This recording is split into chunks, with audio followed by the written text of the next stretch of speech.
이를 가로막는 건 하구뚝이다.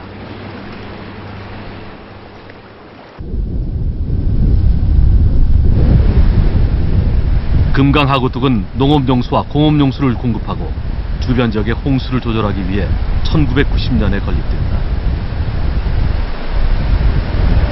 금강은 하구뚝을 지나면서 강폭이 현저히 좁아진다. 강 양쪽에 거대한 토사층이 쌓이면서 생긴 결과다. 해마다 약 80만 톤의 퇴적물이 연안 지역에 쌓이는 것으로 보고된다.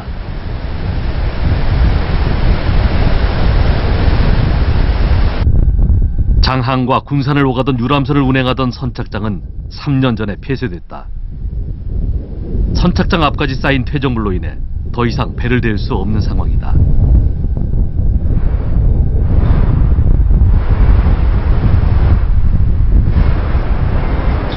무역항인 장항항도 사정은 마찬가지.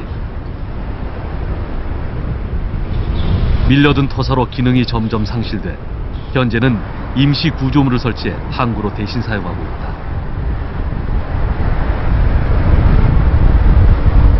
일제강점기에 바다를 메워 설립한 장항제련소.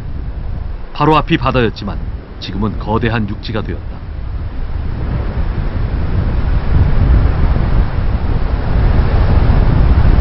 왜 이런 변화가 생겨난 것일까? 실제로 금강에서는 이제 그쪽에 조류가 굉장히 센 것입니다.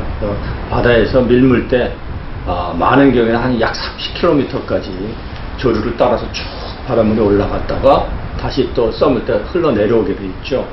금강 하구뚝 같은 경우에는 이게 앞에 건설이 돼 있으니까 30km 가기 전에 서버리니까 이 지체 시간, 정체 시간이라고 하거든요. 이런 정체 시간이 두세 시간으로 길어지게 됩니다. 이때 부유물질이 전부 떨어져 가지고 주로 하구뚝 앞에 많이 쌓이게 됐고 상당량이 또 부유한 상태로서 장항 일대, 군산항 일대에 쌓이게 됩니다. 장항항은 해마다 쌓이는 토사를 준설해 어렵사리 항구로서의 기능을 이어가고 있다.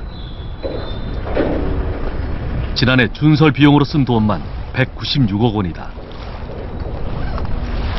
해마다 지금 현재 한 1m 이상 그 토사가 쌓이고 있는데 이것은 금강 하구뚝이 건설된 이후로 이 토사가 엄청나게 쌓이고 있습니다. 이 여기가 장항이 1급항이었는데 1급항 자체가 지금 완전히 상실된 상황입니다. 일반 통급 선박의 접안이 가능했던 장항항은 현재는 소형 어선밖에 다닐 수 없는 작은 항구로 전락했다.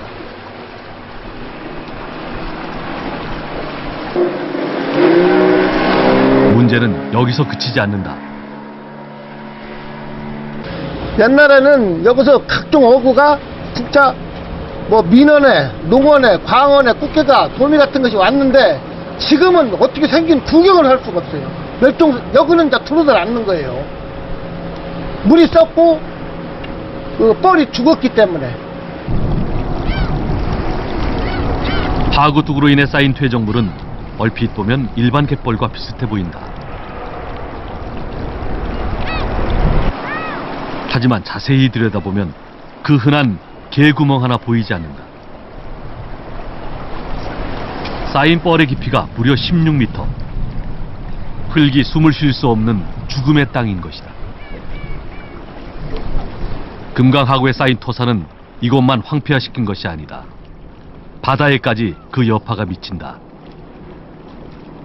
특히 이제 민물을 통해서 굉장히 많은 양의 영양염, 다시 말해서 미네랄들이 내려가게 되죠. 이 미네랄들이 바다에 공급됐을 때 비로소 식물 플랑크톤이 번성을 하게 됩니다.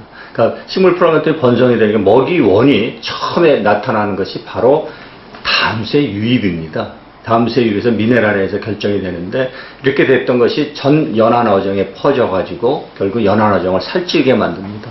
그런데 하구뚝에서 담수가 차단되면 물만 차단된 것이 아니라 영양염이 차단이 돼서 결국 연안어정이 피폐화되는 현상이 일어나고 최근에 이 해태들에서 황백화 현상이라든지 연안어정이 전부 죽어가는 이유 중에 가장 중요한 이유가 바로 영양염의 공급 부족에 의한 것입니다. 바다를 살찌우는 것은 바로 강이다.